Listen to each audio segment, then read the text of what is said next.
Hello students, আজকে আমি তোমাদের সাথে 2019-এর নিটের কোশ্চেন্স কিছু ডিসকাস করব। তো চলো শুরু করা যাক। এখানে প্রথমেই দেখো কোশ্চেনটা বলছে use of an artificial kidney during hemodialysis may result in. তো চারটে অপশান যেগুলো এখানে দিয়েছে, প্রথমে দেখো বলছে যে nitrogenous West build up in the body. তো নাইট্রোজেনাস ওয়েস্ট তো বডিতে তৈরি হয়েছে, সেটা রিলিজের জন্যই হিমোডায়ালাইসিস করা হয়েছে, তো তাহলে সেটা নিশ্চয়ই হবে না। সেকেন্ড অপশানটায় দেখো বলছে যে non elimination of excess potassium ions, কিন্তু হিমোডায়ালাইসিস যেহেতু আর্টিফিশিয়ালি করা হচ্ছে, তো এলিমিনেশন এক্সেস যে কোনো কিছুর হতে পারে, তো সেই জন্য দেখো অপশান বিটাও ইনকারেক্ট। কিন্তু অপশান সি আর ডিতে দেখো বলা হয়েছে যে একটা অপশান সিতে যেটা বলছে সেটা হচ্ছে যে reduced absorption of calcium আয়ন্স from gastrointestinal track. এটা হয় কেন, হিমোডায়ালাইসিস যেহেতু আর্টিফিশিয়ালি করা হচ্ছে এবং আরবিসি প্রোডাকশানটাও রিডাকশান হয়, তো তাহলে অপশান সি আর ডি কারেক্ট। তো এখানে অ্যান্সার হয়ে যাবে দেখো অপশান 3। নেক্সট কোশ্চেনটা দেখো, চলো আমরা দেখে নিই। কোশ্চেন নাম্বার 2তে যেটা বলছে যে which of the following can be used as a bio control agent in the treatment of plant disease. Plant ডিজিজের জন্য আমরা বায়ো কন্ট্রোল এজেন্ট হিসাবে কি ইউজ করব? তো অ্যান্সার হয়ে যাবে ট্রাইকোডার্মা, অপশান 1। নেক্সট আমরা 3-এর কোশ্চেনটা দেখি। 3তে দেখো যে কোশ্চেনটা বলছে what would be the heart rate of a person if the cardiac output is 5 liter, blood volume in the ventricles at the end of diastole is 100 ml and at the end of the ventricular systole is 50 ml। এটা একটু ছোট্ট mathematical calculation লাগবে। দেখো এখানে আমরা তার জন্য একটা ফর্মুলা আমাদেরকে ইউজ করতে হবে, সেটা কি? Cardiac output, CO, cardiac output equal to হচ্ছে stroke volume into heart rate. ঠিক আছে, আমি শর্ট ফর্মগুলো এখানে তোমাদের দেখালাম। Cardiac output equal to stroke volume into heart rate. তো সেটা এখানে কার্ডিয়াক আউটপুটের ভ্যালু দেখো তোমাকে বলা আছে 5 লিটার, তো আর বাকিগুলো দেখো এমএলএ বলা আছে, তো তাহলে আমরা লিটারটাকে এমএলএ কনভার্ট করে নেব। তো 5 লিটার ইকুয়াল টু আমরা জানি 5000 মিলিলিটার, তো এটা 5000 মিলিলিটার হয়ে গেল ইকুয়াল টু মানে এই ইকুয়েশনটাতে stroke volume into heart rate, আর আমাদের এই হার্ট রেটটাকে বার করতে বলেছে, হার্ট রেটটাকে অ্যান্সার চেয়েছে। তো স্ট্রোক ভলিউম কী করে বার করব না, স্ট্রোক ভলিউম হচ্ছে systole minus diastole, systole minus diastole. ঠিক আছে, তো ভেন্ট্রিকিউলার সিস্টোল আর ডায়াস্টোল দেখো,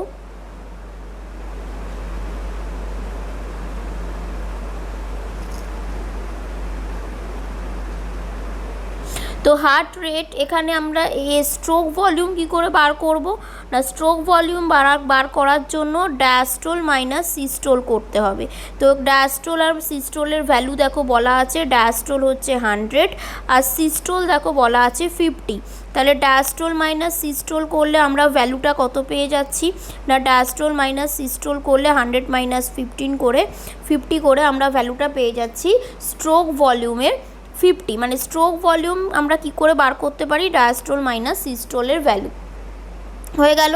তো ইনটু হার্ট রেট যেরকম ছিল আছে, তাহলে এখান থেকে দেখো ক্যালকুলেশন করলে হার্ট রেট ইকুয়াল টু আমরা কি পেয়ে যাব না, heart rate equal to 5000 by যদি 50 করি, তো সেখানে চলে আসছে দেখো 100, এখান থেকে দেখো চলে আসছে ভ্যালু 100, তাহলে অ্যান্সার হয়ে যাবে 100 বিটস পার মিনিট, মানে অপশান 3 হচ্ছে এখানের জন্য কারেক্ট অ্যান্সার।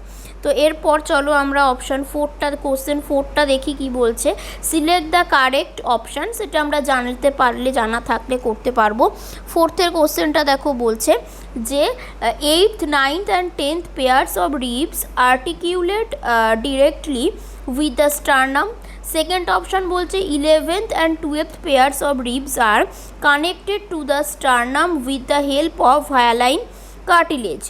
থার্ড অপশান বলছে each rib is a flat thin bone and all the ribs are connected dorsally to the thoracic vertebrae and ventrally to the sternum।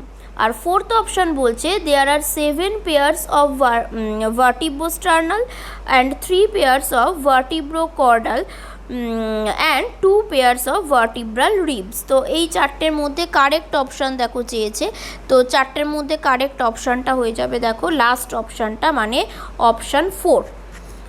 এরপর চলো ফিফথের কোশ্চেনটা আমরা দেখি। ফিফথে বলছে কি, in a species the weight of a newborn ranges from 2 kgs to 5 kg, 97% of the newborn with an average weight between 3 to 3.3 kg survive, whereas 99% of 4.5 to 5 kg die. Which type of selection process is taking place? আমরা ইভলিউশনের যে সিলেকশনের যে evolutionary সিলেকশনের যে গ্রাফগুলো পড়েছিলাম সেটার application based দেখো এই কোশ্চেনটা। এখানে কি বলা হয়েছে দেখো না, কোশ্চেনটাতে তোমাকে বলছে যে 2 কেজি থেকে 5 কেজি মানে মিনিমাম যারা আছে তাদের বলেছে দেখো range from 2 kg to 5 kg, 97% of the newborn with an average weight between ranges from 2 to 5 kgs হয়। এবার তার মধ্যে দেখো 3 to 3.5 কেজিসরা দেখো বলছে সারভাইভ করে, whereas 99% infants born with height weight from 2 to 2.5 kgs or 5.5 to 5 kgs die. মানে 2 to 2.5 কেজিসরা হচ্ছে মিনিমাম, আর ম্যাক্সিমামে কারা আছে না 4.5 to 5 কেজি তারা আছে ম্যাক্সিমামে। তো এবার বলা হচ্ছে কি যে মিনিমাম আর ম্যাক্সিমাম যারা তাদের দেখো বলছে ডেথ হয়ে যায়, বারে কারা সারভাইভ করে না ইন্টারমিডিয়েটেড জোনসে যারা রয়েছে, এই ইন্টারমিডিয়েটেড জোনসে যারা রয়েছে তারা দেখো বলছে যে সারভাইভ করতে পারছে। মানে এরকম টাইপের আমরা কার্ভটা পাবো যে ইনিশিয়ালে যারা ছিল তাদের ডেথ হয়ে গেছে, আর সব থেকে বেশি ওয়েটের যে ইনফ্যান্টসরা তাদের ডেথ হয়ে গেছে, কিন্তু মিডিলরা কিন্তু সারভাইভ করেছে। দেখো যেটা আমরা বুঝি হচ্ছে স্টেবিলাইজিং সিলেকশন, মানে মিডিলটা সিলেকশন হচ্ছে কাদের পরিবেশের দ্বারা বা ইকোসিস্টেমের দ্বারা। তো সেটা তাহলে স্টেবিলাইজিং সিলেকশন বা সুস্থিতযুক্ত স্টেবিলাইজিং নির্বাচন, তাহলে অ্যান্সার হয়ে যাবে দেখো 5এরটা অপশান 2। আশা করি সবাই বুঝতে পারলে। সিক্সথের কোশ্চেনটা দেখো বলছে which of the following statements is incorrect, কোনটা ভুল সেটা তোমাকে বলতে বলেছে। ভাইরয়েডস ল্যাক আ প্রোটিন কোট, ভাইরয়েডস ল্যাক আ প্রোটিন কোট, এটা আমরা জানি ঠিক যে ভাইরয়েড প্রোটিন কোট থাকে না বা ভাইরয়েডে, তো তাহলে এটা ঠিক অ্যান্সার, মানে অপশানটা ঠিক, কিন্তু আমাকে চেয়েছে ইনকারেক্ট। ভালো করে ইনকারেক্টগুলো থেকে বেঁচে চলবে, এগুলো আমাদের কিন্তু অ্যান্সার ভুল হওয়ার বা নেগেটিভ হয়ে যাওয়ার সম্ভাবনা থাকে। নেক্সট দেখো বলছে ভাইরাসেস আর অব্লিগেট প্যারাসাইট, মানে ভাইরাস সবসময় অব্লিগেটিভলি প্যারাসাইটিক কন্ডিশান দেখায়, ফ্যাকাল্টেটিভও হতে পারে, এরকম তোমাকে বলছে 6-এর 2-এরটা, এবং অবশ্যই তাই অব্লিগেটই এরা।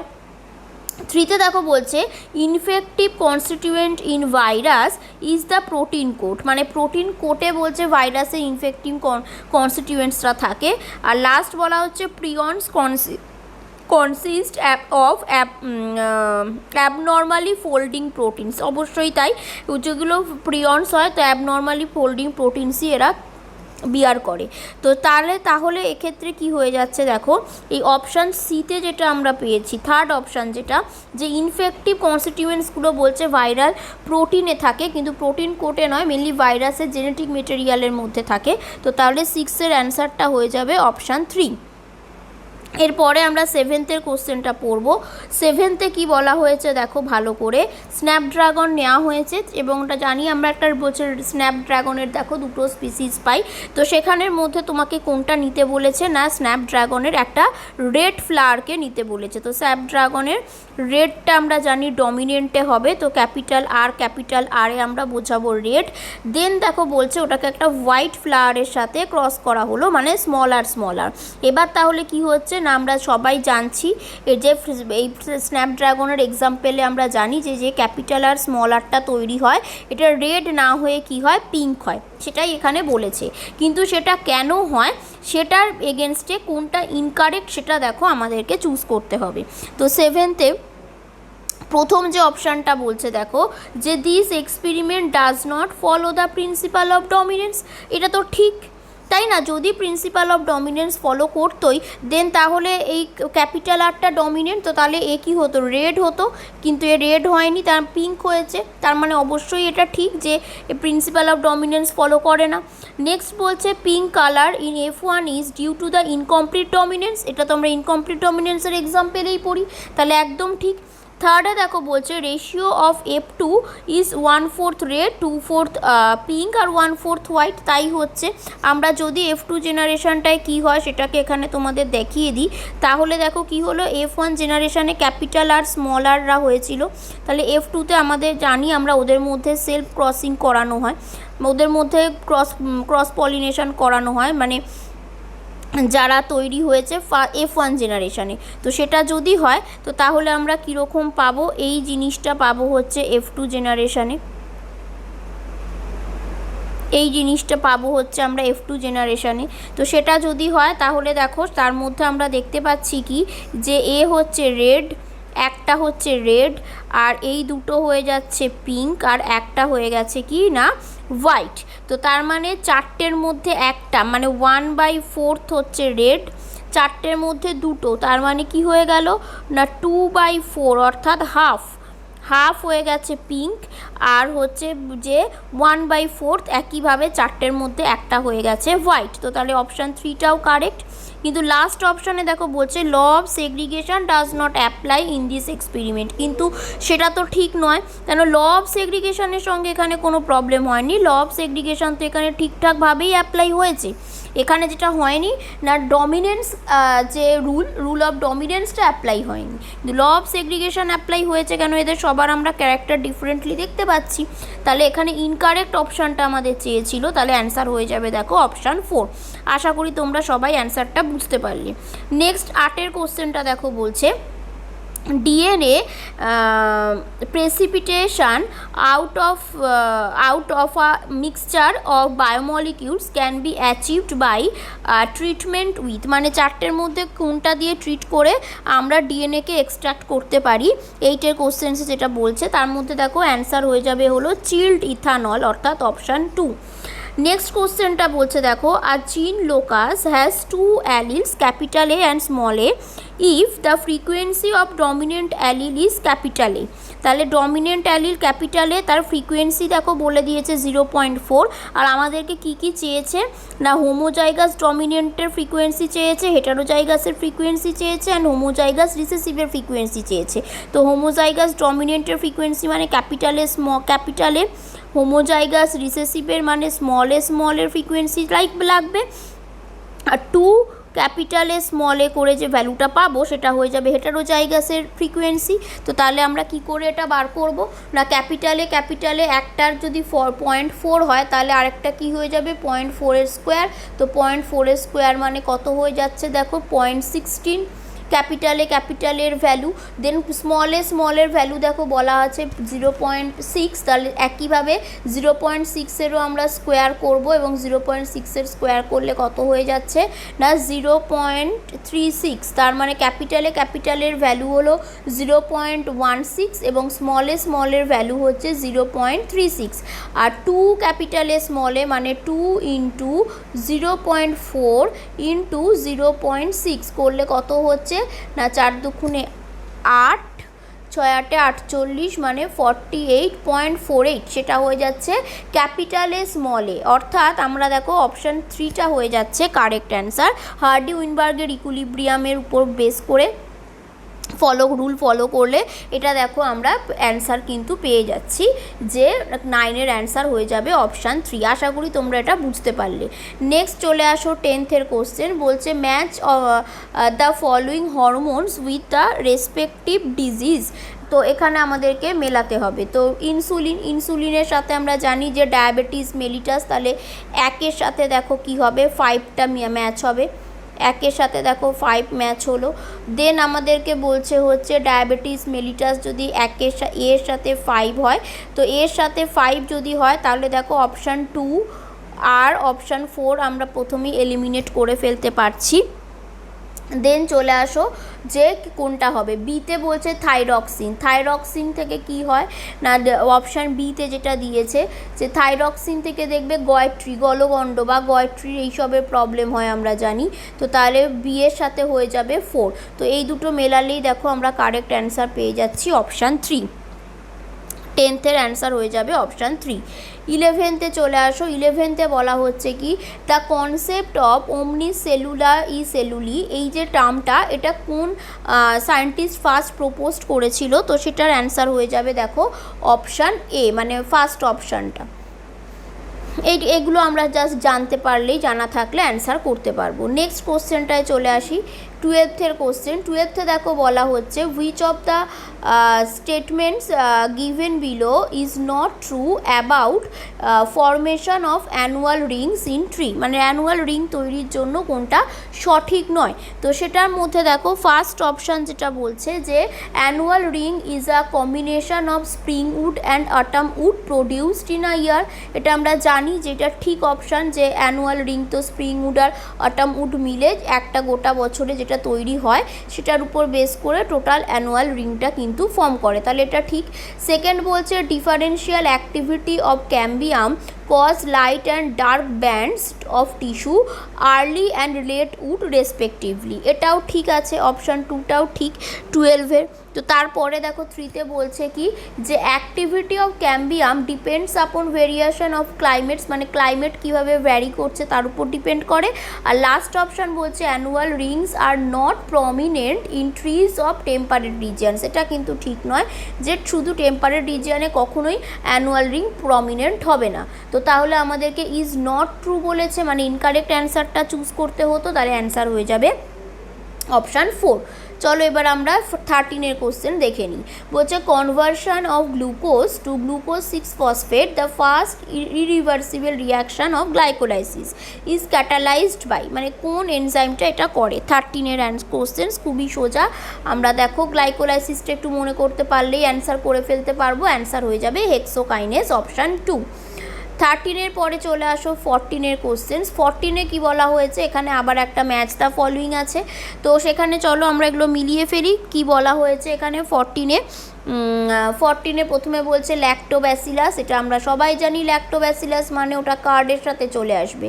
তাহলে এ দেখো অপশান 2 কোনগুলোতে আছে, অপশান 3তে নেই, তাহলে সবার আগে 3টাকে আমরা কেটে ফেলবো দেখতে সুবিধার জন্য। দেন আমাদের বলছে স্যাকারোমাইসিস সেরিভিসি, স্যাকারোমাইসিস সেরিভিসি দেখো চলে আসবে 4-এ, মানে 4 বলতে হচ্ছে ব্রেড। তো স্যাকারোমাইসিস সেরিভিসি যদি ব্রেড হয় তো তার মানে আমরা বুঝতে পারলাম যে এটাও হবে না, তাহলে অ্যান্সার হবে অপশান 1 বা 2 এর মধ্যে।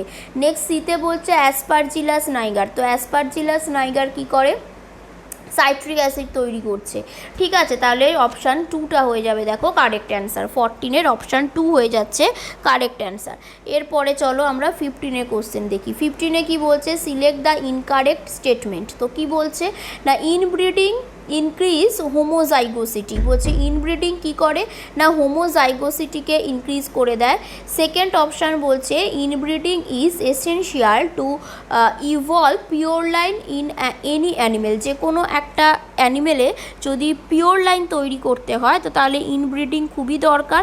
থার্ড অপশানে বলছে inbreeding selects harmful recessive genes that reduce fertility and productivity, তো 15-এর 3তে বলা হচ্ছে কি যে এখানে আমাদের ইনব্রিডিং কি করে না হার্মফুল কোনো রিসেসিভ জিন তৈরি করে। আর লাস্ট অপশান তোমাকে বলছে inbreeding helps in accumulation of superior genes and elimination of undesirable genes। এবার বলি ইনকারেক্টটা চেয়েছে, এইটা দেখো ইনকারেক্ট হচ্ছে 15-এর অপশান 3টা। তার কারণ হচ্ছে যে ইনব্রিডিংয়ে এরকম কোনো ঘটনা হয় না যে সবসময় কিন্তু হার্মফুল রিসেসিভ জিনকেই ওরা সুপিরিয়ার করবে বা ইনব্রিড সিলেক্ট করবে, তাদের ফার্টিলিটিটাকে রিডিউস প্রোডাক্টিভিটি রিডিউস করতে পারে, কিন্তু সেটা কখনোই হার্মফুলি যে সবসময় হবে এটা কিন্তু নয়। তো তাই জন্য দেখো অপশান 3 হচ্ছে ইনকারেক্ট।